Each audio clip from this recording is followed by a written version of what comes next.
As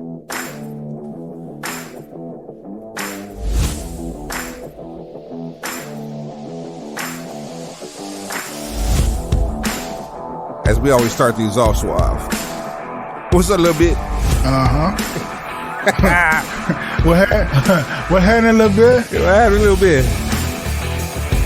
Time for another Broken Pencil BC tournament. We doing this shit because we better than you, and you know this. I mean, when you put the work in, you were with me shooting in the gym. We are internationally recognized as those who are with the shit in this space. I am Wood. Yep. You stay classy, internet. I'm Suave Burgundy. We are the Broken Pencil Booking Company Pro Wrestling Podcast and radio show infused with hip hop. This is a Broken Pencil tournament. This time, finish him. we end them all. Finishers tournament. Now we know you're gonna have smoke for us, and that's quite all right. We don't care. It's quite all right. We are gas mask.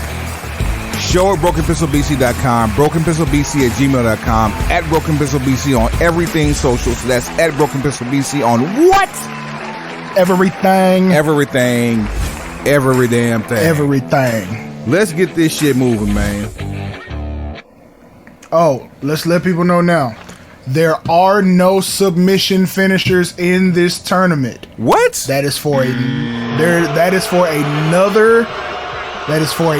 tournament. Okay. Coming soon from the gang. These are all strike high impact finishers. There are no submissions. That means no guillotines, no Hell's Gate, no figure four, no Scorpion Deathlock, no Indian Deathlock, no ankle lock, no spinning toe hold, no arm bar. Technically, the sleeper hold, because it's akin to the rear naked choke, neither one of them will participate this day. If whatever your finisher is accompanied by a 3 count, this is what enters the tournament. Not raise the arm 3 times and let it drop.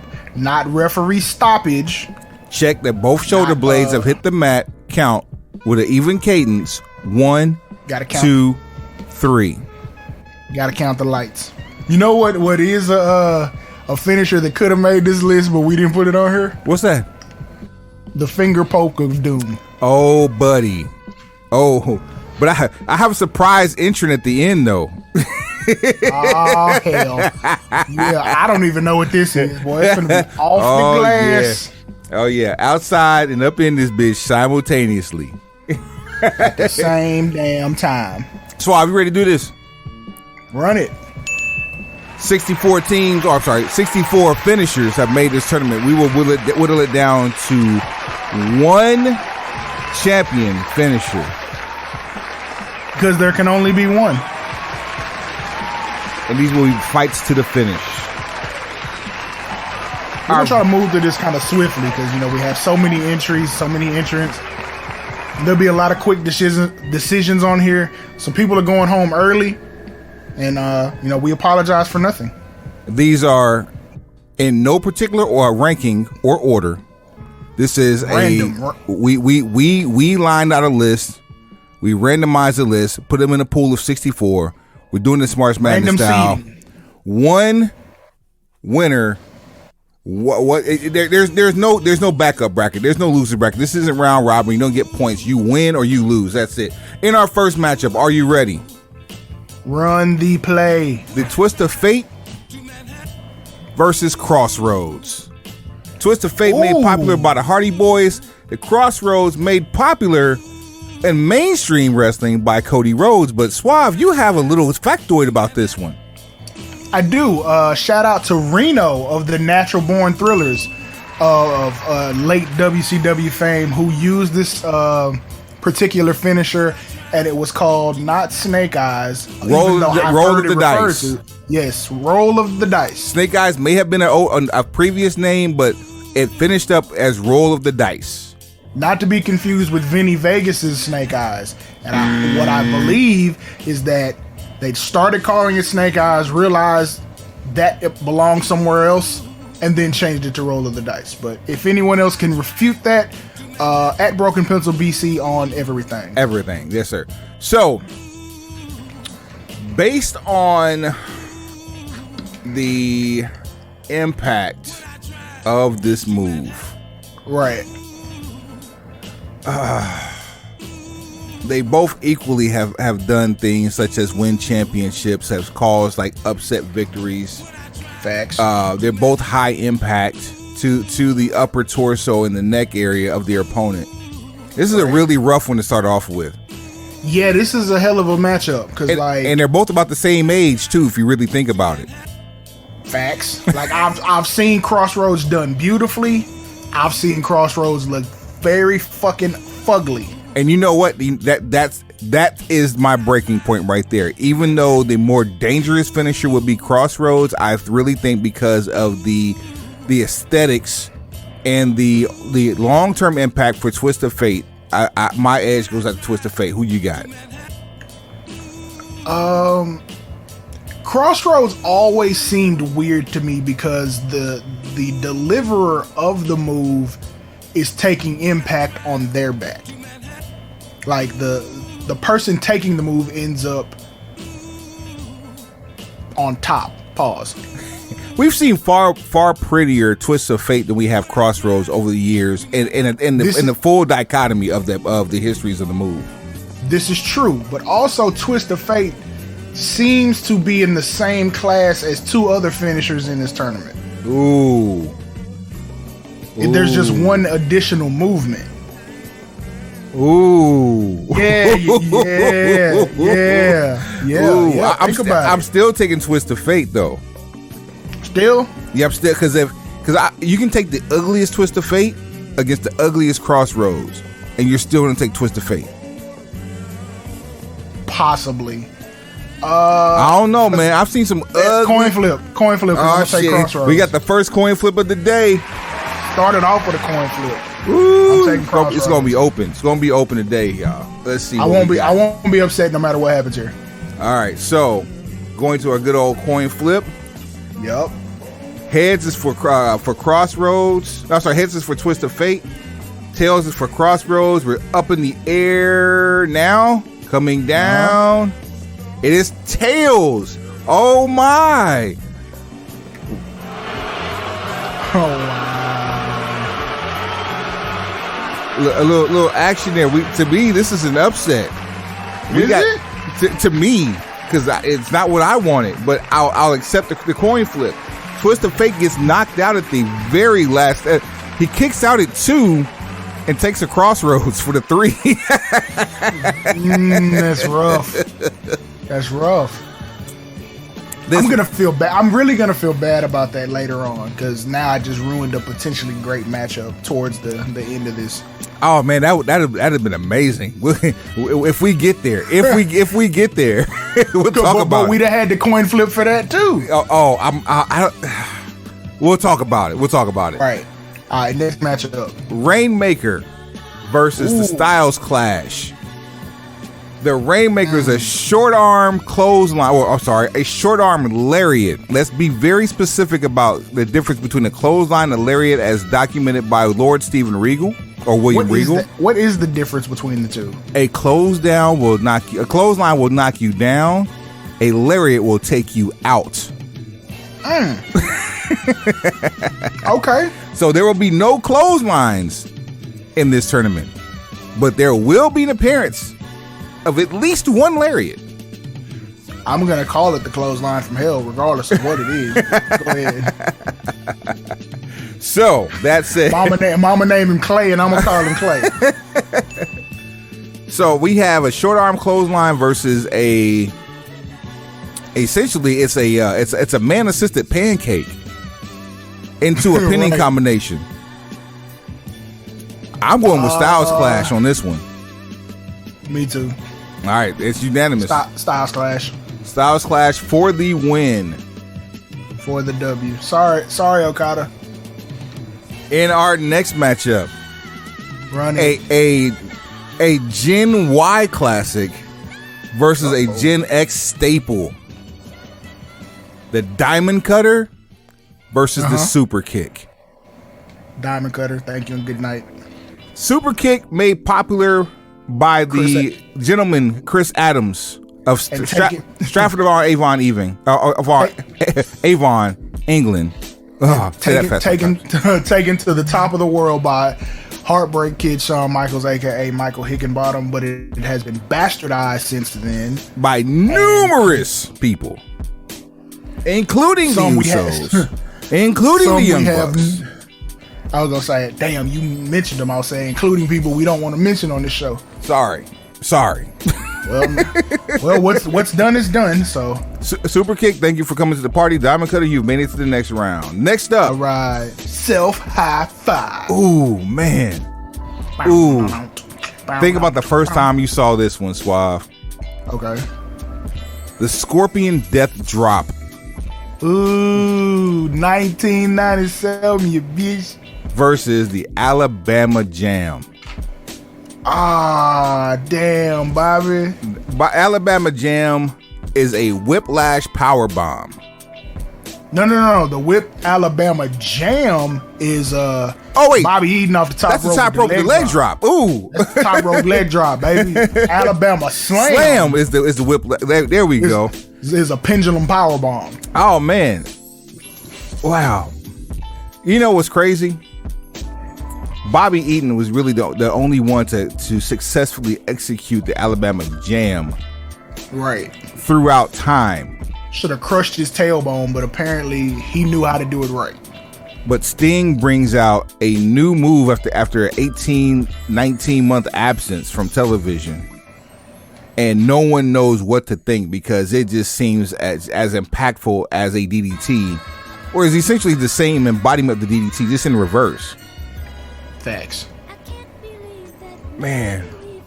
I appreciate everything that Bobby Eaton means to the world of professional wrestling. May he rest in peace. Absolutely. I gotta take the Scorpion Death Drop. I'm with you. I love watching the Alabama Jam get hit because when Bobby Eaton does it, it's fucking perfect. It's a wrap. It's over. Yeah, but he's the only person who can do that though. But people don't casually kick out of either move. Right. And back then finishes were protected. Yeah. And this one, the Scorpion Death Drop, no matter who does it, is still protected. Shout out to the Harlem Hangover. That's sort of like a country cousin of the Alabama Jam. There you go. That's just Alabama. That's Alabama Jam with seasoning. With Lowry's. Scorpion Death Drop has advanced. Coming up in the next bracket. Yeah, let's run it. The Batista Bomb also could be rivaled as the Pearl River Plunge, depending on which era you grew up in. Same move, different setup. There's traditional power bomb placement on the Batista Bomb. There's a butterfly suplex positioning at the beginning of the Pearl River Plunge. That's the only difference. So we make them, basically sister wives. From country cousins to sister wives. Try to use as much vocabulary as possible. Taking on the Roaring Elbow. Masato Tanaka. You have Masato Tanaka on the Japan side of things. You have Xavier Woods, who is obviously a fan of a New Japan or Japanese wrestling culture, as well as the greatest man ever lived, Austin Aries, a double, if you will. These are all people who have used the Roaring Elbow to perfection. Mm-hmm. But to be honest with you, as rough as that one may be, I think the Batista Bomb and the Pearl River Plunge, which the biggest difference is the double underhook on the Pearl River Plunge. But essentially, they are variations of the power bomb in which people, or of a sit out power bomb rather, in which people did not kick out of. I'm going with the bomb. I think I agree. Huh. Well, look at this. Yeah, look at this. We ain't got to no smoke yet. Yeah, it's like I've used it. Like if I do a creator wrestler, I've had the roaring elbow as the finisher and either the finisher or a signature. I like the move. I'm just thinking about that list of people who've used it and used it effectively is very short. Sit out power bombs look good almost regardless of who does it. And depending on how heavy you are as a deliverer, it would determine its effectiveness as a finisher. Fact. So, yeah, Batista Bomb, Pro River Plunge, you've made it to the next round. Bomb it is. Going up against... The art of sound bombing. Haha. Going up against the Bulldog? Wait, say it again? The Pro River Plunge or the Batista Bomb will be going up against either... No. I thought they just won. Hold on. No, they won. Okay. Yeah. But the next match in this bracket is the Bulldog versus the One-Winged Angel. Oh shit! This one ain't as cut and dry as it seems. You've had Dustin Rhodes. You've had Sam Houston. I forgot about Sam Houston with the Bulldog. Michael P.S. Hayes. Who else? Give me a running Bulldog. That's a great question. It's like I can't make a long list. Dustin Rhodes is always who comes to mind. That's the first person comes to mind because he's been around the longest and he's still doing it. I like the delivery on his the most too. Yeah, his is the one that is the it's the, I guess, the bar, because he would do it because even Barry Windham did it for a little bit too, which may have been how Dustin Rhodes got his hands on it. You run and you sit out, and as you sit out, you dump your opponent's forehead onto the mat. You run, you slide, you hit the ramp and take a dive. It's also what has been known as the Ace Crusher from Johnny Ace. Crush your ace, boy. So Johnny Ace took it overseas. I'm assuming because most of his highest praises in pro wrestling have come from Japan. Versus the One-Winged Angel. There's only one person that has that move. There's only one person I've seen do that move. Not only does it look cool, but it's effective, and it's believable that you cannot kick out of it because all of the force required to lay shoulders to a mat are in favor of the person delivering the hold. Right, and it's a protected finisher. You don't see people ever kick out of it. It's not like it's not one. If you ever see somebody kick out of it, it's a moment. You'll see people not get put in it before you see people get kicked out of it. Indeed. One-Winged Angel, I think, goes to the next round. I mean, as much as I hate to say it, I hate to see the Bulldog go so soon, simply because I love the way it's executed when Dustin Rhodes does it, and I feel like somebody somewhere in this new modern era can benefit from taking that and making it a finisher again, because you don't need to be able to lift anybody to do it. You technically can hit it from anywhere. You know who would be perfect for this? And Rick Steiner used to come off the top rope and do it. Oh yeah, it was assisted, which is why that's not a finisher. But yeah, no. When he had his solo run, that's right. Back in the early '90s, Scott tore his bicep and had to take some time off, and Rick Steiner had a solo run to the point that he ended up with a Clash of the Champions world title match against Vader, and his finisher was the top rope Bulldog. Wow. Yeah, I'm outside. And up in this bit. Simultaneously. Up in this bit. There's an article you need to read about this too. I'm about to forward this over to you, but this adds an interesting depth to this conversation. Moving on into the next round though, is the One-Winged Angel. Bulldog. Now that's gonna be up for debate by the time you actually get this article I'm about to send you. At any rate, moving on to the next round. Next bracket we have the Spine Buster in all of its incarnations. Double A. Booker T. Ron Simmons. Versus even Triple H. Versus the World's Strongest Slam.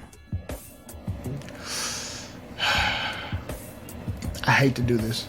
The Spine Buster is such a technical marvel, and especially when Arn Anderson does it. Anybody who has come across Arn Anderson's path, because of how they snap this Spine Buster. The way he turns somebody in midair, it is a thing of beauty. It is a work of art. It is similar to Bob Holly drop kicks. It's like Ken Griffey's swing. It is pretty. Meanwhile, it is pretty and it is effective. Meanwhile, the World's Strongest Slam. You only see this type of body slam executed by those upwards of 300 pounds. It only looks effective when you're three and above. If you are a cruiserweight doing this, no soup for you. You do not get applause for doing a front falling body slam onto your opponent if you weigh less than 300 pounds. It's not even believable. But when you are over 300 pounds and you do this, it's surprising that more people haven't vomited, wink wink, when this move has been executed. As much as I hate to do this in the first round, I have to advance the World's Strongest Slam over the Spine Buster. I'm taking Spine Buster. I'm not. Oh, here we go. Yes. Yes. And here's my argument. The list of people that have been able to do this effectively is as short as fuck. All right. It's Mark Henry and maybe Otis. I saw Otis do it like 2 weeks ago. Who else can do it and make it look worth anything? Because they don't. I think the next person who could pull it off is AJ Francis, aka Top Dollar. I think he can pull it off. Done it yet. And he hasn't done it yet. Omos maybe. Nah, he's too tall. He's too tall for me to believe it, because you have to keep in mind, tall people have to go down, and those knees just don't hold up. But he's 400 plus, and doing it from that height might look impressive as shit. That might be a fun You won't one know to until watch. he does it. That might be a fun one to watch. At any rate, it sounds like another coin flip to me. You ready for this? I am, but I'm about to be upset. All right, so heads is going to be for the Spine Buster. Tails is going to be for the World's Strongest Slam. And we are up in the air. Come on, Arn. Coming down. It is Tails. It is Tails. The World's Strongest Slam. I don't support this at all. You find Tender Key, bring it to me. We flush it down the toilet because we don't support drugs. You know what? Hold on. Let me go back. This while. I have my eyes closed. I see my clock says 6:05. I see red baseball jacket, embroidered tights. Yep. Yeah. Come on. Testify. Come on. I see flames on tights. I see black. I see all black long tights. I see Jerry curls. Yeah. I see spaceships on Bankhead. We have an you do see spaceships on Bankhead, sir. We have an upset after an upset. Spine Buster is going to advance to the next round. Thank you. Thank the Spine Buster. Thank those who executed it, because when you put Otis in that conversation, he can execute it, but he can't win. Mark Henry. There's a Spine Buster that Arn Anderson executed on Johnny B. Bad. It's the Clash of the Champions in Vegas where Pillman got Heenan to break on camera. It's that same one for those of you who are looking for it on the CAC. So this is like 95. And it's some spot where they outside running around the ring. Arn gets back in the ring first. Johnny B. Bad follows, catches him slipping, and just spikes him with the prettiest spine buster I have seen, to where the crowd popped for the heel. Come on, bro. Was this the boxer versus wrestler match? No, that's from Uncensored, same year. This is a Clash of the Champions. Okay, hold on, because I'm about to pull this up. I remember now. boxer versus wrestler. There was no spine buster in that unless it happened after the match. Let's see here. Clash the Champions. I'm wondering. So that's definitely not it. That's Saturday night. That's also Saturday night. Clash of the Champions. Yeah, we're dragging this out for you. Don't give a shit. Let's see. Don't worry about it. You'll be fine. We looking for something. I got what I'm watching right now is a Spine Buster compilation that goes from 88 all the way to 2002. And like literally, Arn Anderson has been hitting this thing to perfection since the Brain Busters in WWF days. And it's He done just spiked Shawn Michaels with it. He done spiked Smash of Demolition. it's a 180-degree pivot on one foot, and the motion of the hips is what really nails this. Like, and then the float over into the cover. Oh, he caught Hot Stuff Eddie Gilbert coming off the top rope with a spine buster. Yes. Oh man, you send me that. Send me that. Stuck Luger. Hold on. Share. We'll come back. I'm about to watch this one while I'm laying down tonight. Moving on to the next round. The Dominator versus the Rude Awakening. Damn, bro. Rude Awakening. I ain't gonna think about it too much. Yeah, I got Rude Awakening too, man. It's too cool. greatest neck breaker in the history of professional wrestling. It's the slowest. You know who else we didn't put on here? Who's that? The shake, rattle, and roll. See, we talking about neck breakers. That was a finisher. That's a traditional swinging neck breaker with a little booty shake on the front end. And but we didn't put it on there. But it belongs to the person who holds the record for the longest intercontinental title reign in the history of that belt. Honky Tonk Man. Yep. Rude Awakening is after being tenderized by a mat technician and Rick Rude, you get slowly viced around to where you are back to back, but your neck is sitting on top of his shoulder.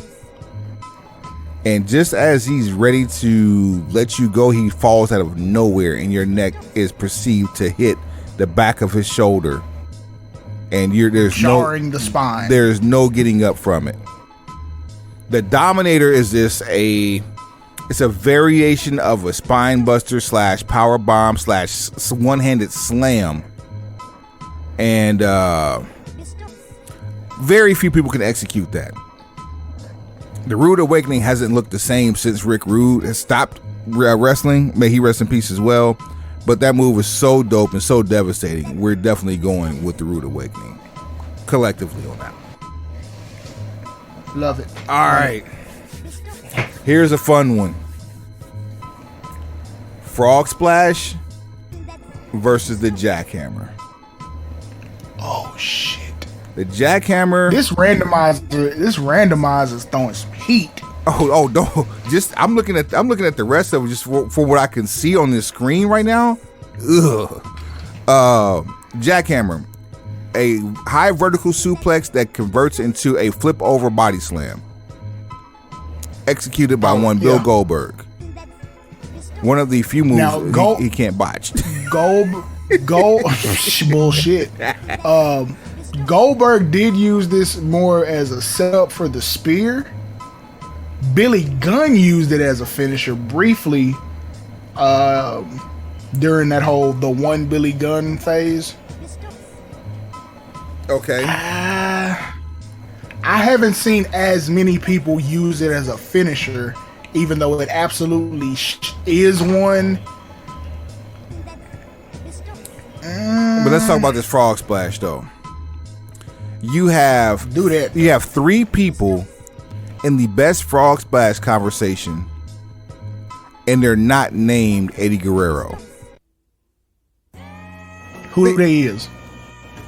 Well, one could argue Rob Van Dam.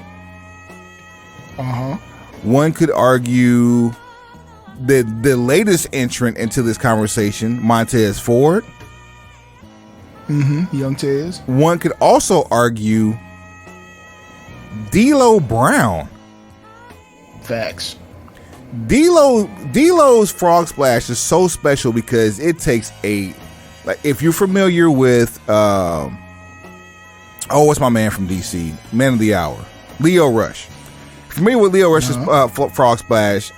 That is a variation of D'Lo Brown's frog splash. D'Lo Brown jumps off the top rope, spreads his legs, puts both of his hands in between the airspace of both of the legs, then going into a full body extension for the landing.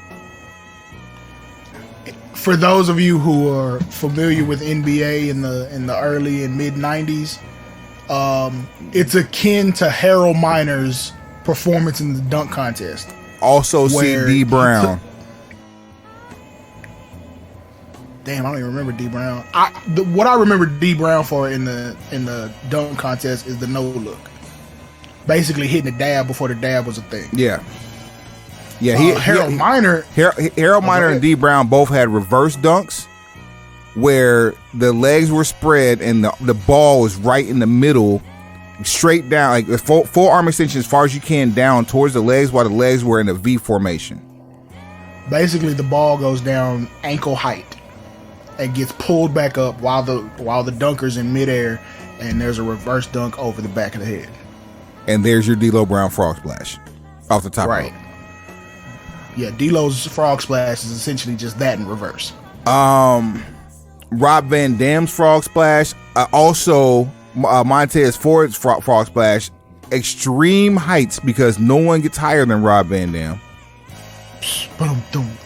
And the landing seems to hurt both people damn near equally, but if you think about somebody just being flat on their back, absorbing that impact, I think the frog splash takes out the jackhammer. Because I don't know enough people who actually used it as a finish and not a setup for a finish, I'm gonna go frog splash too. All right, there it is. Broken pistol logic applied. Next up, Van Dam in '98 is just some shit to see. Van Dam in 18 is still some shit to see. Like, go back and watch his Impact shit in 2018. This is very true, but you really had to live Van Dam in ECW. Like, that's some shit you really had to be there for. It was a lifestyle, yeah. It was a whole lifestyle. Boy. Like the whole effing show, Mr. Monday Night, like all that. RVD 420, Mr. Pay-Per-View, right down the middle, daddy. And Bill Alfonso. Like he was in a faction that wasn't even a faction. Was the ring intro. Oh yeah, the tag team partners that would tear each other's throat out. All because of Bill Alfonso. Bruh. And because Sabu was a cantankerous motherfucker at all times. And Van Dam didn't give a shit. Oh man. Next up. Good times. The Fisherman Suplex, better known as the Perfect Plex. You know, say when you lead with Fisherman Suplex, that doesn't sound anything like no. Perfect Plex. I need a proper introduction for the Perfect Plex. Versus, shout out to the Pittsburgh Plunge, which is like the not so pretty cousin. Versus the 630. Oh, these matchups is rough, bro. The Perfect Plex, when it was done by Mr. Perfect, meant the end. He hooks that suplex, it's over. Nobody kicked out of the Perfect Plex until, I can name the 3 people I've seen kick out. Educate me on this one. I want to hear it. Kerry Von Erich, Ooh. And this is like in 1990 because, you know, they had that SummerSlam 90 match. And actually, he kicked out of it in that match. Hulk Hogan and the Ultimate Warrior. And what company to be in, because Kerry Von Erich was slated to be one of the greatest IC champs of all time, and due to numerous circumstances, he wasn't given that opportunity.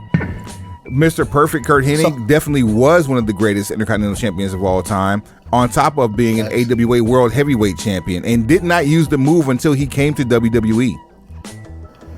So you got 3 world champions, and those are the only people that I can really pay attention to that kicked out of it. Maybe Bret Hart was the other one. I'm about to say, like, you're the Kerry Von Erich you can take out of this equation, but if you add Bret Hart, Ultimate Warrior, and Good Try Terry, those are your champions of the 80s and the 90s, all right there.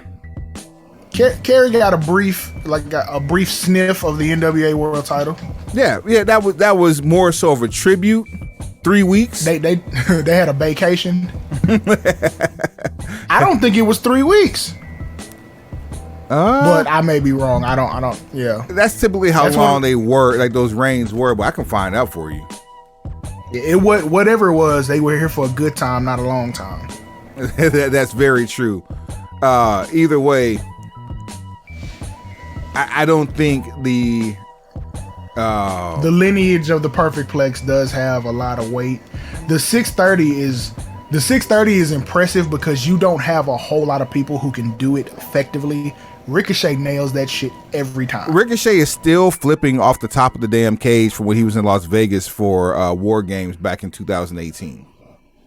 Bruh, he's still turning. When Ricochet does it, he turns into a human cannon. You ever played Sonic the Hedgehog on Sega? Oh, of when course. You push the down arrow button and he starts spinning. That's what Ricochet is doing in midair before he lands, spinning like Sonic the Hedgehog, and lands it perfectly every time, which is like, when you're not looking, that feels like the most impossible shit to do. So with the degree of difficulty, I'm giving 630. Effectiveness, Ricochet really doesn't wrestle often enough now for us to say that. But you know, we have a long list of people that Mr. Perfect is knocked down with that. I will say nobody's kicked out of 630. Ooh. But not for nothing. If you're gonna have 3 or 4 people kick out of Perfect Plex, that's not a bad list of 4 to have kick out. And they're all world champions. All Hall of Famers. Right. I got Perfect Plex. Run it, Perfect Plex. Run it? Yeah, run it, Perfect Plex. All right. And your answer to your question was 18 days.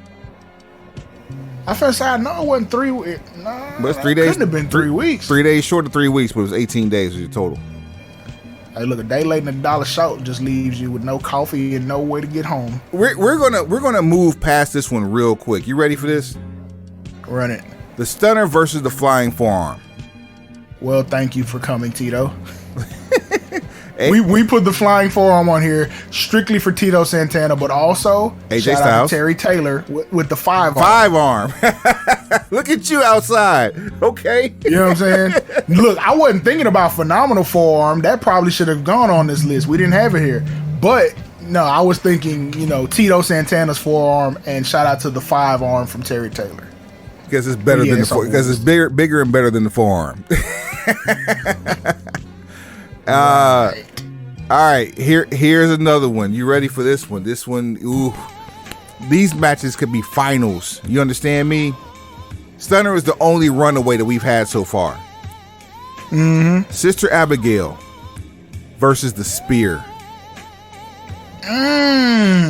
Spear. Hands down, Spear. They're so Sister Abigail many. Sister Abigail is like the estranged stepsister of Crossroads. All right, let's see what we have here. They're step siblings. I mean, made popular by Bill Goldberg, accentuated by Edge, and a commonplace today by your tribal chief, head of the table. Have you had your daily acknowledgement? We have now. And might I add, whole lot of fucking gang shit. Roman Reigns, Universal Champion. Shout out to Bobby Lashley, who's used the spear. Bobby Lashley's spear is incredible because you know how have a wide upper body he has, and for him to hit the spear with shoulder first and then flip into people take it to different levels. Forward roll, yeah, man. The forward roll is so impressive. So yeah, spear. All right, moving on to the next one. Ooh, my God. Oh man, Swab. Oh man, this randomizer. You got smoke with the randomizer. Buckshot lariat. Versus the angle slam or the Olympic slam. Angle slam, buckshot lariat ain't number one shit. It has. It's won world titles or a title. Considering the circumstances of all the people involved, I'm good. But look how many main events the angle slam or the Olympic slam has given us. With a broken freaking neck. With a broken freaking neck. It's true. It's damn true. You think I'm finna pick? Man, get real. All right, hey, this one. It looks cute. It looks cute, but it's just a clothesline. This one sounds easy. This one's not going to be as easy as you may think. I have my pick already, though. You ready? Of course you do. Go ahead. Well, because I see who's next. That's why. The Death Valley Driver, better known as the DVD. Yeah. Shout out to Saturn. Shout out to Louis Piccoli. Versus the Razor's Edge. Razor's Edge. I got Razor's Edge too, bro. Razor's Edge. It's not as clear cut as it seems. It's just because of how, like, it's an iconic thing. Like, it's people who have tried that in their living room for like the last 30 years. Think about that. He both moves through a table. Which one looks more devastating? Easily, it's the Razor's Edge. Looks more. Look, every time someone does the Death Valley Driver, you always got to check and see. Because of the way the person taking it lands. You always got to take a second, like, yeah, right? But if it's Razor's Edge is just like. But if you're going through something, you know that neck that neck is tucked. You know it is. Yeah, but landing on those upper shoulders ain't fun either. There's vertebrae there too. Very true. I still got Razor's Edge. Landing high on the shoulders is almost as bad as landing. Yeah. Razor's Edge. All right. Come on, Damian Priest. I need you to hit that a little bit more often. Pause. Funny you should mention Damian Priest. Codebreaker versus Powerbomb is the next round. Damn, doc. Come on, Powerbomb is too fucking iconic, bro. The Codebreaker is dope, but only a couple people use the Codebreaker. Only one uses it to perfection, and he's even had to modify it over the last couple of years, where it doesn't even look nearly as cool as it did when it first came out. Powerbomb has been around. When he first started doing it, yeah. The Powerbomb, Vader, first person. I'm like, oh my god, like you thought people were dead. They named it. First of all, Joe Thurman. Sorry, you gotta say about Vader's Powerbomb. Joe Thurman. He broke his back. God bless him. Spinal. Yeah. They named a tag team Masters of the Powerbomb. Shout out to Sid Vicious. Getting outside, boy. Powerbomb, bro. I'm not even finna worry. No, I ain't wasting no time with this. Sid Vicious in a regional territory, killing folks with a powerbomb. Vader in a worldwide company, killing folks with power bombs, and here you are legitimately injuring folks. Not that's something to beat your chest on, but it happened. We gotta talk about aka Kevin Nash, jackknife power bomb. Come on, bro. He jackknifed Big Show and almost killed him, bruh. Bruh. Devastating. And shout out to Wardlow, keeping the tradition going with the Powerbomb Symphony. Baldo bombs. Like, come on, man. Powerbomb it is. Thank you. Thank you kindly. Appreciate it. This one, see yourself out. 450 splash. Mm-hmm. And I like to talk about this one for just a brief second because it's not going to have a long outing here. 450 versus 630. The 450 was one of the first flip moves to get banned. And but the cool thing about the 450 was when you landed it, the impact was similar to that of a frog splash, but people stuck the landing and stayed there and absorbed all of it that came with it. So it looked like a very effective. Billy Kidman, who also shooting star press for Billy Kidman, which is this one that's on the list later on, I'm sure.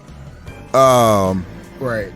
Didn't Matt Sydal hit a 450 too? Well, he did a shooting star press, and I think he also occasionally bust out a 450. Yeah, he definitely did both. Most smaller high flyers are known for breaking out the 450. AJ with the springboard 450. Oh yeah, that super pretty, phenomenal. Even AJ moveset so motherfucking cold. I'm gonna keep it real with you. A lot of y'all to be saying so and so is the best wrestler in the world. If you ain't fucking with AJ, I don't even consider it. AJ has a roster full of finishers that he can break out at any given time. You can't even enter the chat if you can't get by Uncle Allen. Just saying. So 450 versus the Muscle Buster. Muscle Buster. Let's go. It's not even close. Joe's gonna kill you. And the funeral is the Muscle Buster. The best way I can describe that move is a packaged suplex. Probably about the best way I can explain is a packaged suplex and falling or running or falling or whatever. Muscle Buster it is. All right. He can make it look as safe or make it look as ugly as he wants to. We got a main event here. You ready?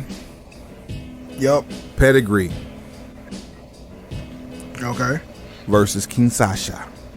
Or Kinshasa. As much as I like the person delivering the Kinshasa.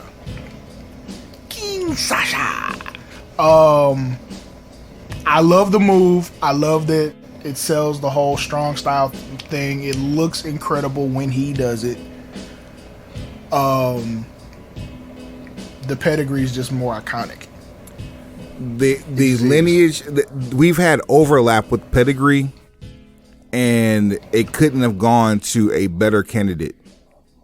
Pedigree gives birth to the Pepsi Plunge, and gives what's Tommaso Ciampa's finisher called? Oh boy! Now you got me thinking. The fairy tale ending. Fairy tale ending. Yeah. So these moves don't happen without the pedigree. Pedigree it is. Pedigree. I feel bad about that. I'm sorry. Hey, Shin, it's nothing personal. Hey, look, how about this though? The next round is the running power slam, aka the Oklahoma Stampede, versus the shooting star press. Look, all this flippy do shit is cool, right? But we talking about Junkyard Dog, British Bulldog, Dr. Def Steve Williams, Davey Boy Smith. Yes, British Bulldog, Braun Strowman. Say less. Action Bronson just hit a running power slam on Rampage. Oh man, and not that long ago. In his pro wrestling, that wasn't even his debut. Rampage. That last night was his debut. Well, not last night. I'm tripping. Yeah, it's fresh on your mind. But that is his wrestling debut, and he hit a running power slam. Like, that was pretty fucking cool. Who else has used the running power slam? The Warlord used to do Warlord. Yeah. Barbarian has used it. The shooting star press is probably one of the more iconic moves off the top rope, but we got too much flippy do shit advancing anyway. I'm good. Yeah, Power slam. Power slam it is. Ground and pound. Sometimes we got to keep it old school. And the old school people that we named off, worthy. No James. Oh yeah, Dr. Death made you touch turnbuckles before you caught your power slam too. He ran you from one side of the ring to the other and made you touch turnbuckles with your lower back and spine. Fuck you mean. As I'm looking at this this compilation right now, keep rolling. The next joint we have up is Pay Dirt versus Sheldon Benjamin versus the flying elbow drop. And I put emphasis on the flying elbow drop. Now, how many people do we know that actually use that as a finisher besides Macho Man Randy Savage? CM Punk has. As a finisher, not as a setup. Well, no, we've seen him finish matches with it. We've also seen Dolph Ziggler finish matches. Yes.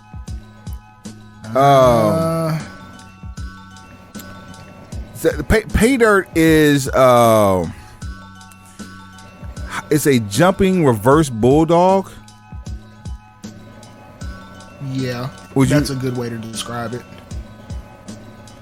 What was Canyon's finishing maneuver? The flatliner?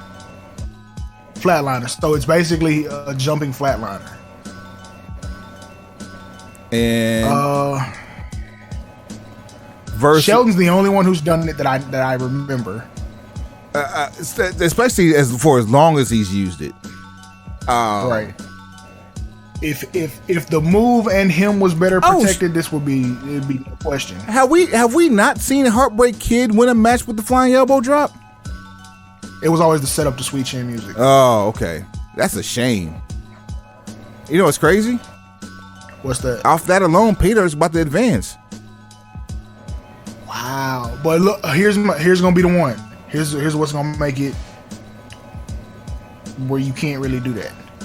Macho Man Randy Savage won a world championship with that move. Multiple. But he ran through a tournament and hit that bitch four times in one night. and got the same pop every time. All right. And Pay Dirt. He keeps it strong. You never see that move hit and it doesn't look impactful. He don't pull up on that shit. Either you gonna brace yourself or you gonna brace yourself with ace bandages. Well, looks like flying elbow drop. You're not here. I'm sorry. You are advancing to the next round. Pay Dirt, thanks for playing.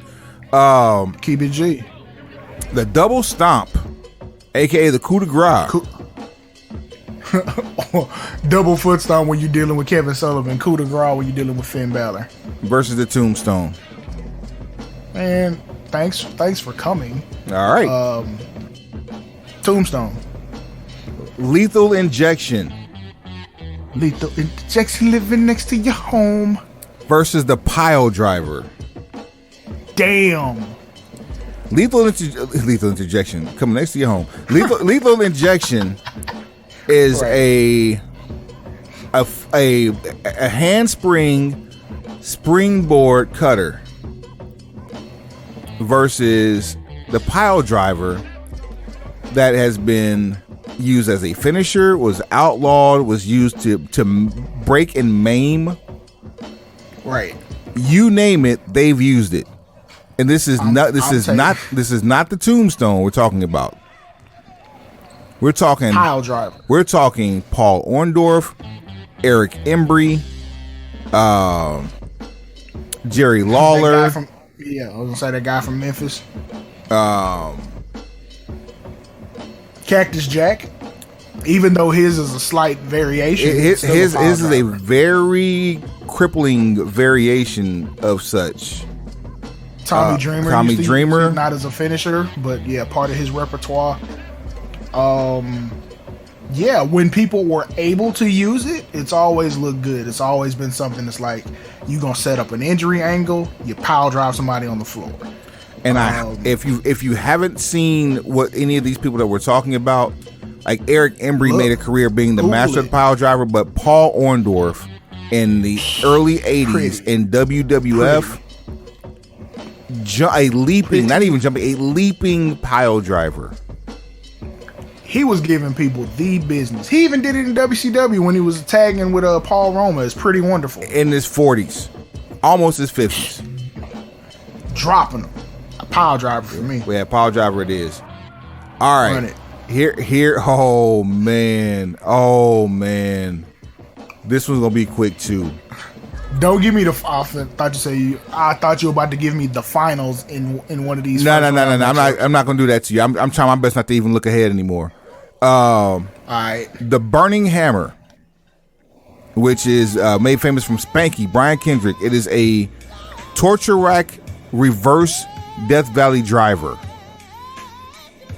If you're doing it to the ass end of the bread, it's the inside of the bread, not the outside. Outside's for the Death Valley driver. Inside's for the Burning Hammer. Versus the RKO. Well, thanks for playing, Burning Hammer. The more devastating move, easily, is the Burning Hammer. Randy's won entirely too many championships. You're number 3 all time for those who are counting at home. No thank you to anybody. I would say number 4 now. I'm sorry, because you got Nate, you got Cena, Trips, and actually Randy and Trips are tied, right? At 14? Trips might have possible. 15. It's hard to keep up. Yeah, at any rate, yeah, he's in the GOAT conversation. Yeah, if that last one for WrestleMania 32 was 15, then yeah, otherwise it's 14. All right, here we go. RKO. RKO on mine, please. RKO advances to the next round versus. Oh man, I won't go there. Kill Switch versus the Stun Gun, also known as the Hot Shot, aka the Kill Switch, aka the Unprettier. Yes, against the Stun Gun. That the Stun Gun won television championship. It became irrelevant, or more of a setup move later on in the career of the person that was stunning.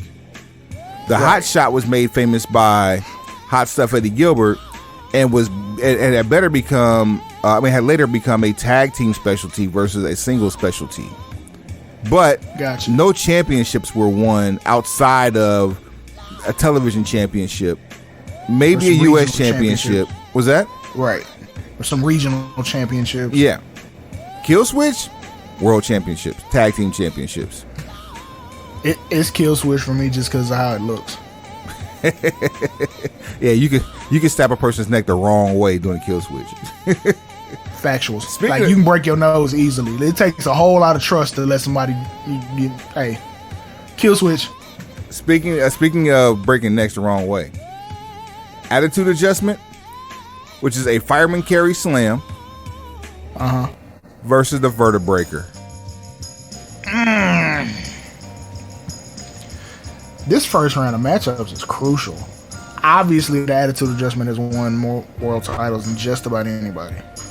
But the Vertebreaker is far more devastating. There's not even an far argument. More devastating, far more dangerous. Okay, put it like this: how many times have you seen the Vertebreaker hit in like a main event of a Big 5 pay-per-view, just like a big money situation? If you saw it, you would only see it once. Right. Like, that's not a move you're gonna keep going back to the well for. I can't with a clear conscience pick the Vertebreaker. I obviously it looks ridiculous. In terms of the history of this business, as it relates to how we construct our criteria for winning, the Vertebreaker is everything that we represent, but it advancing goes against everything that we represent. I got the Attitude Adjustment. Second that, run it. Logic, man. Fuck you, logic. If we don't apply it, it's gonna come back to bite us in the ass. Suave. You're about to hate this one. Oh shit. Greetings from Asbury Park. Taking on hell, my dog. Taking on. Come on, Bam Bam. The Samoan Drop. Greetings from Asbury Park, and don't do this. And here's my reasoning. Yes, I'm gang. I am Oos gang. I have been put on the set in real life, not as a joke. Whole lot of fucking gang shit. I cannot recall the last person to use the Samoan Drop as a finisher. Absolute factuals. Tatanka. Damn. As soon as I said that, I came to my senses, and he's not a Samoan. This is all. Wow. So it's gimmick infringement. You really owe the gang some money. All right. But yeah. Greetings from Asbury Park. I had greetings from Asbury Park as well. So and ironically, the Samoan that put me on the set used that as a finisher. Shout out to OG Keish. And his version of it, if you want to compare Bam Bam's versus Rikishi's would be akin to how Arn Anderson does the Spine Buster. He may not have done it first, but he definitely does it better. Then there's that. That just is my personal opinion. Next round, here's another one. Lariat. Another one. You call it the clothesline from hell. I'm encompassing that with all things lariat. It's got more seasoning on it when you call it the clothesline from hell. But specifically the clothesline from hell versus the brain buster. Shit. That's another one like Arn Anderson. When Coco when Ware. It first happened. Facts. talk your shit. Come on, talk your shit, Coco. There's another one that was more recent in WWE where they just fell straight. Shit, Eddie Guerrero had a rolling brain buster. Eddie Guerrero used that shit as a setup for the frog splash. So like, yeah, yes, like the brain busters now look a lot like delayed suplexes. Yeah, the and original. No one uses that as a finisher anymore. The original brain buster that like Arn Anderson would use, that Coco Ware would use, would be a straight vertical suplex move going straight down 90 degrees. For those of you who had Nintendos and played World Championship Wrestling, the one with the Road Warriors on the cover,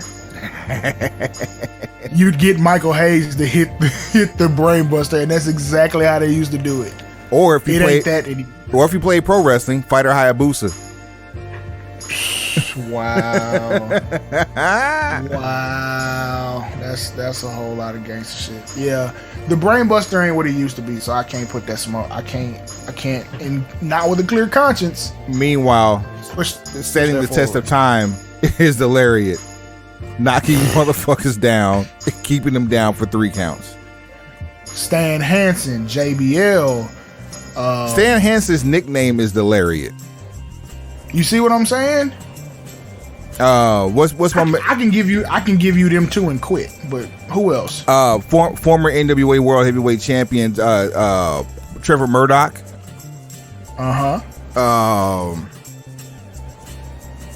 Oh man, Brody Lee, rest in peace. Oh. Yeah. God awful. That too. Let's not forget that. Oh, Redbeard, he's done a couple in tribute to Brody Lee. We getting boys up out of here with that one. Oh, that's high impact at its finest. Like no cap. And if JBL's on the microphone, please believe he's standing up anytime he sees one remotely close to his. I'm a wrestling god. Yeah, I gotta go clothesline from hell. I just have to. This one's going to be moonwalk to the finals. Oh shit! The DDT. End of story. Go ahead. Just beat out the pump handle slam. Oh. Thank you and good night. Next. Rock bottom, aka the bookend, versus the Swanton bomb. Well, aka the Uranagi. Yeah, it's Oh rock yeah, bottom. you're not. Yeah. It's not way. Oh, the woman handle slam or the man handle slam. Yep. Shout out to Becky Lynch. Yeah, I'm not fucking around. Told you about this flippy do shit. All right. The Gourd Buster versus the F5. Reverse suplex, where you're brought up into a suplex position, and instead of going backwards, landing on your back, you are brought forwards, where the deliverer of the move lands on their knees. You land on the front of your torso, And from basically your forehead down to your waist, you are impacted in a row. you're going to sexually assault the canvas. Versus the F5, which is named after a tornado, a category of tornado. For those of you who didn't know, that's where F5 comes from. Category F5. Made popular by Brock Lesnar, enhanced by Paul White as the F500. Damn. But yeah, I'm Lesnar. F5. Too many world championships between the two of them. Let's go with the F5. Thank you. Red Arrow, as made popular by the Bastard Pack. We put a lot of top rope moves in this tournament. So I hope people are understanding that we kept it G. Versus a classic. This one's so classic, like it comes with a cloth to polish it. The slingshot suplex.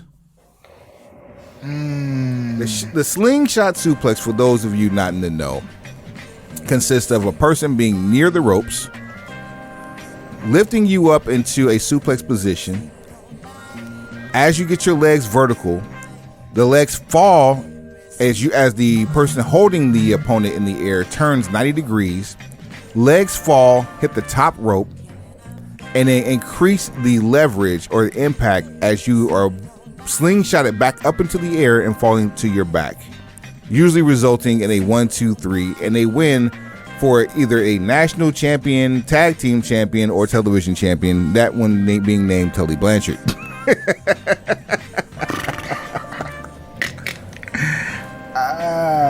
The Red Arrow, though, that one is just, it's a crazy ass flip twist move off the top rope, akin to a 450. It's like a 450 with the twist.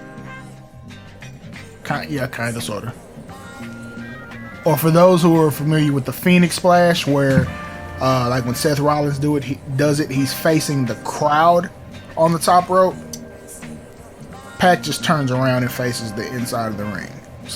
Sort of the same movements, not quite the same, but you know, more sister wife action.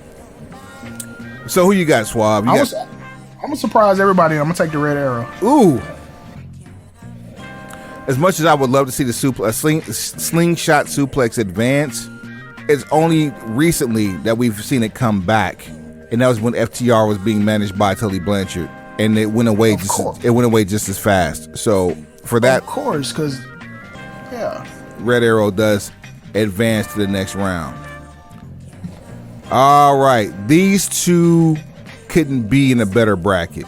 These two deserve each other.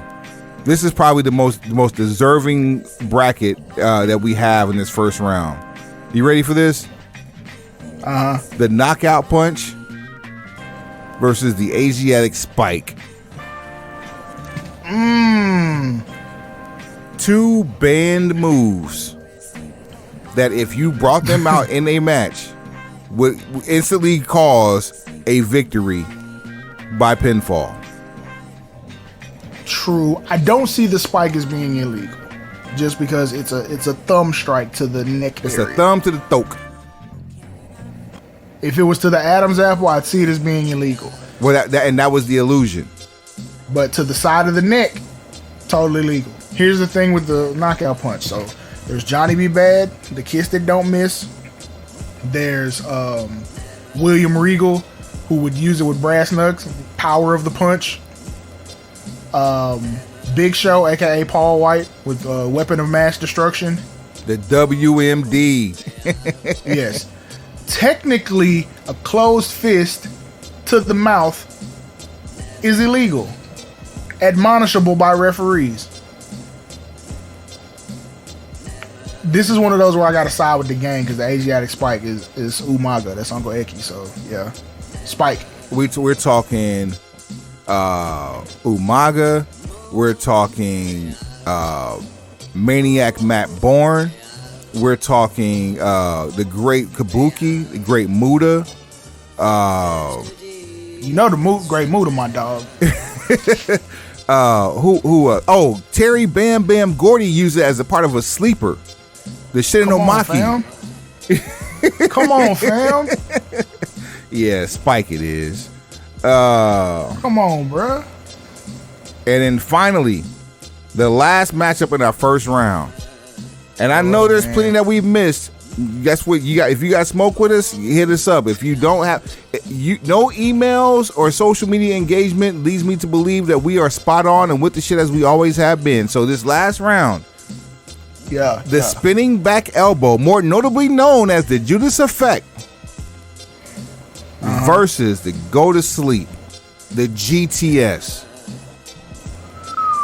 Ooh. GTS. I also have GTS. There are two people using spinning back elbows right now.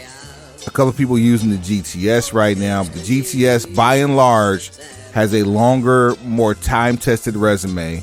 And that, sir, wraps up our first round. Whew. It's a lot of heat in that first round. We did all the explaining we're going to do. We did all the explaining we're going to do. This is where we get down to the nitty-gritty. This is where the drama happens. We about to run them down. Pick 'em. 32. We got the quarterfinals coming up. We about to run them down. Slide. Crossroads versus Styles Clash. I got Styles Clash.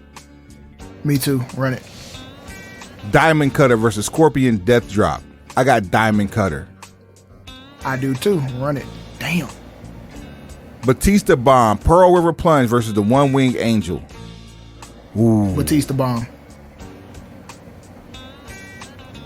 Ooh. I got Batista Bomb. I got the bomb. I got the bomb. I got the bomb. Sorry, Kenny. Kenny, you need more people on your resume with that move. Oh my God, you killed Kenny. You bastards. Pack. You bastard. Bastard Pack. Spine Buster versus Rude Awakening. Sorry, Arn Anderson, your teammate got you. Shit. Oh, man. Ooh. Because neither one. Ooh, yeah, Rick Rude did win a world title. I don't know if he didn't do it with the Rude Awakening though, but he's been a world champion. Frog Splash versus Perfect Plex. Frog Splash. I got Frog Splash too, only because it didn't get more perfect than Mr. Perfect. The Stunner versus the Spear. Stunner. In 5 years, that'd be a different conversation, but for now, I got Stunner. It ain't gonna be different for me in 5 years, but go ahead. You'll understand why in 5 years. Angle Slam versus Razor's Edge. Razor's Edge. I got Angle Slam. Coin flip. All right. Yeah, I ain't doing nothing different. It's Razor's Edge. For me, you pick Angle Slam, coin flip. Basically, yeah, that's what it is. That's how it goes. I'm going to it now. Heads is Angle Slam. Tails is Razor's Edge. Going up. Heads it is. Heads was Angle. Oh, Angle Slam. Wow. Trash. All right, there we go. Power Bomb versus Muscle Buster. Oof. Power Bomb. Going with Power Bomb on that one too. Damn, Joe. Pedigree versus Running Power Slam. Pedigree. Pedigree it is. Flying Elbow Drop versus Tombstone. Tombstone. Tombstone it is. Pile Driver versus RKO. What, say that one more time? Pile Driver versus RKO. RKO. I got RKO as well. Kill Switch or Unprettier versus the Attitude Adjustment. Attitude Adjustment. More world titles. Fuck. Yeah. If that's the criteria, I'm going with Attitude Adjustment. But man, that move is devastating. All right. Yeah, I'm with you though. That's probably attitude adjustment is probably the most undeserving move to make it as far as it has in this turn. It's definitely the Cinderella. Definitely. If you guys haven't figured it out yet, we're doing this by effectiveness, the way it looks, who uses it, how well it's been protected, and how many championships. That's basically the criteria that we're judging these off of. Greetings from Asbury Park versus the Lariat. Clothesline from Hell. Clothesline from Hell. Oh, Bam Bam, I thought you was going to go deep in this tournament. Pause. It's funny how the basics could take out the more complex, because I have Lariat as well. Sometimes simple is what's needed. DDT versus the Rock Bottom. Damn it. Fuck. DDT. A well-placed DDT is like fucking art. Because when you hit it out of nowhere, there's the element of surprise. The Rock Bottom has sort of that same element. But you knew when you saw the Rock Bottom, it was the end. But you never know when you're going to see the DDT. Sometimes you see the Rock Bottom and it's the setup for the people's elbow. But if you fuck around and see Jake Roberts hit a DDT, it's time to go home. I'll do you one better. There are certain people now with certain variations of the DDT that if you see them hit it, they could actually win a match with it if they decide to do so. The Impaler version of the DDT that Bobby Roode uses, the double arm DDT Future Shock Drew McIntyre uses, the Paradigm Shift, which is a combination of it's a double underhook. DDT. Yep. Yeah. Cactus Jack and his double arm DDT. Randy Orton with the IE DDT. What is the Johnny Gargano with the pendulum DDT? Tommaso Ciampa uses same as Randy Orton. Yeah, like nah. DDT. Yeah, DDT. Next. Okay, thank you. All right. I had a update. No worries. All right. F5 versus Red Arrow. F5. F5 it is. And then, man, I hate this. This is going to be so unceremonious for this one. Asiatic Spike versus the GTS. GTS. Thank you for playing. We are now down to our round of The Sweet 16. the Sweet 16. We're in the Sweet 16. Quarterfinal action. Run it. Well, actually, this ain't quarterfinals. Next round's quarterfinals. All right. Styles Clash versus Diamond Cutter. Styles Clash. Coin flip. It's fine. Okay. All right. Go All ahead. right. So this time it's going to be Styles Clash for heads, Diamond Cutter for tails. This is gonna hurt. Go ahead. Heads it is. Which one was heads? Styles Clash. That's some bullshit right there. Uh, That is some bullshit. BDP worked too hard for you to do him like this. I'm positive that Positively Page is positively pissed. Batista Bomb versus the Rude Awakening. Don't make me choose. Rude Awakening. Yeah, go ahead. Frog Splash versus the Stunner. Stunner. Thanks for coming, Frog Splash. Stunner, yep. You put up a hell of an effort. I thought you were going to go further, but yes, the Stunner, bro. Get real. Angle Slam versus the Power Bomb. Power Bomb. Power Bomb it is. Let's see here. Pedigree versus the Tombstone. Oh, that's tough. Because as a finisher, let's think about this. Go ahead. The Pedigree has won more world championships. True. The Tombstone kept the streak intact. Right. If you're only thinking about those two people, Seth used the Pedigree to great success. I think he might have pulled off a world title with it. The only other person I can think of at the moment who used the Tombstone as a finisher, besides Brothers of Destruction, would be Just Incredible in ECW. And his kind of had a twisting variation to it. Kaz Okada has a twisting Tombstone as well. Oh, well, look at that.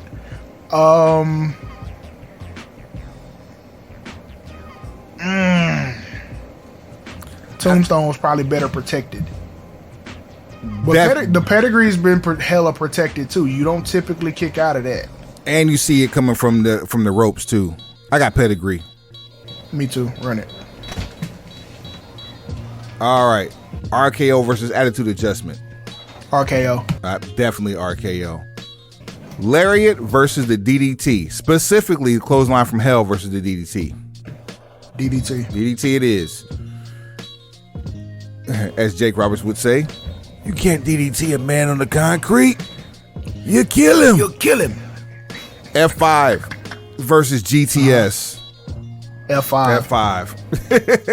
GTS has more impact. F5 has more world championships. And there, now we get down to the nitty-gritty.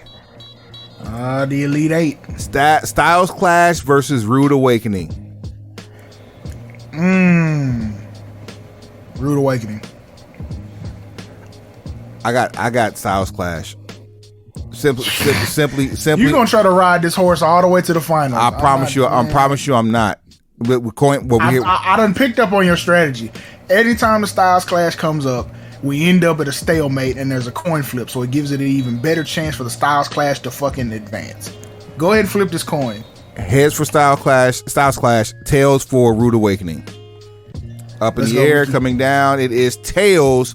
Rude Awakening has taken out the Styles Clash, and I'm not mad about it. For all you fat, out of shape Pennsylvania piss ants, keep the noise down while I take my robe off and show you what a real sexy man is supposed to look like.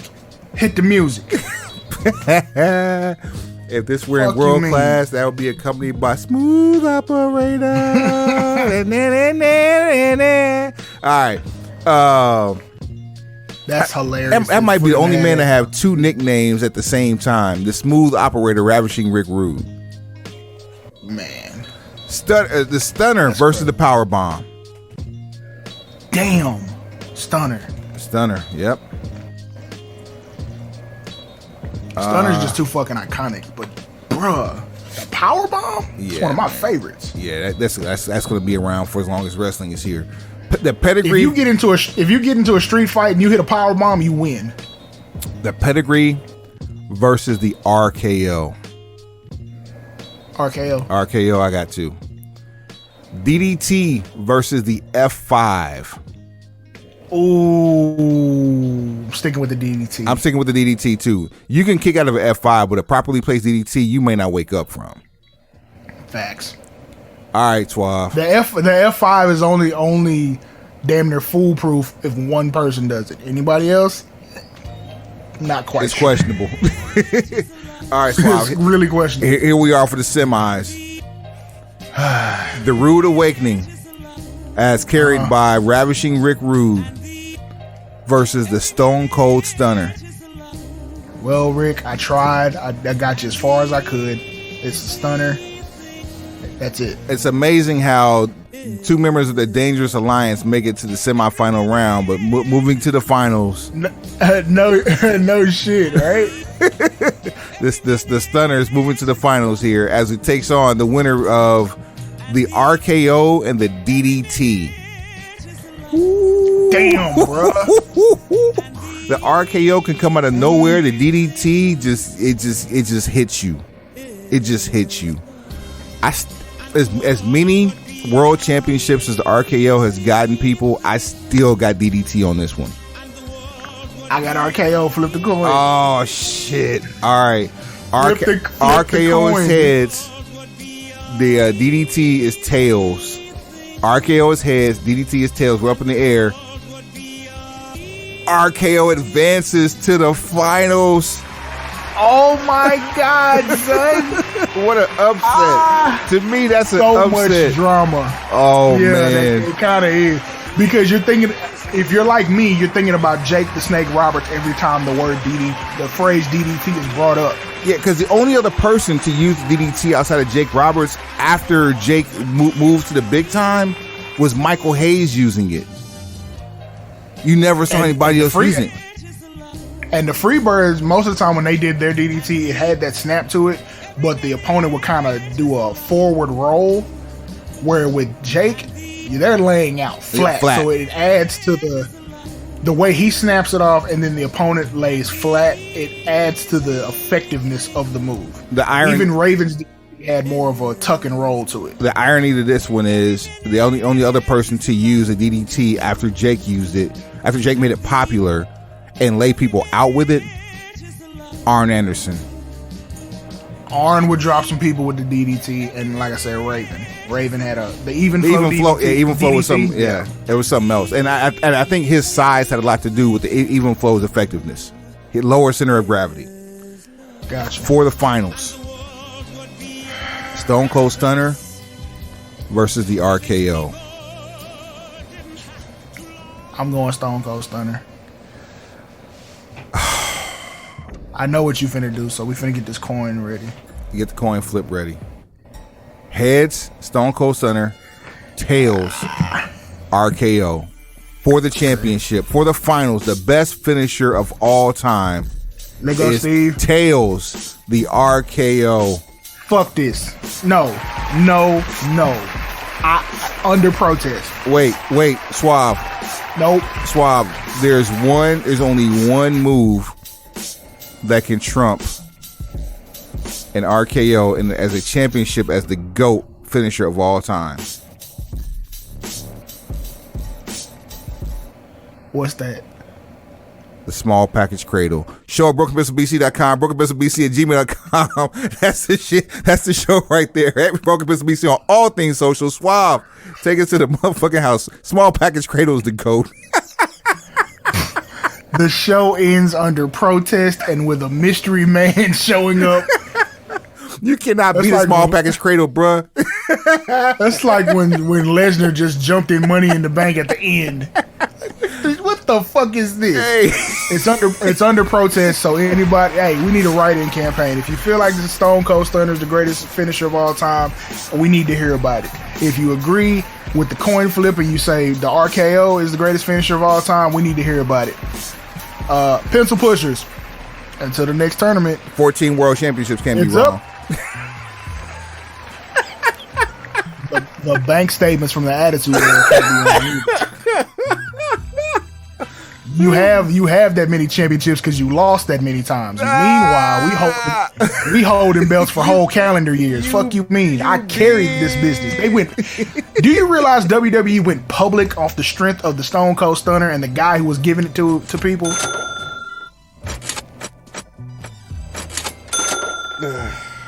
I'm just saying, like, some of that has to come into account. It still would have lost to a small package cradle. Take us to the house. Small package. Pencil pushers. Heads up. Pencils down. Swerve, no Strickland. This is the worst tournament we've ever done. Worst. Absolute worst. I'm not telling anybody that. No, I'm not telling nobody who won this bitch. Garbage. No. under motherfucking protest. It gets no better. Yeah, the belt's vacant. Yeah. At WWE vacant wins again. Fuck what you got going on. This is a lie. Oh shit.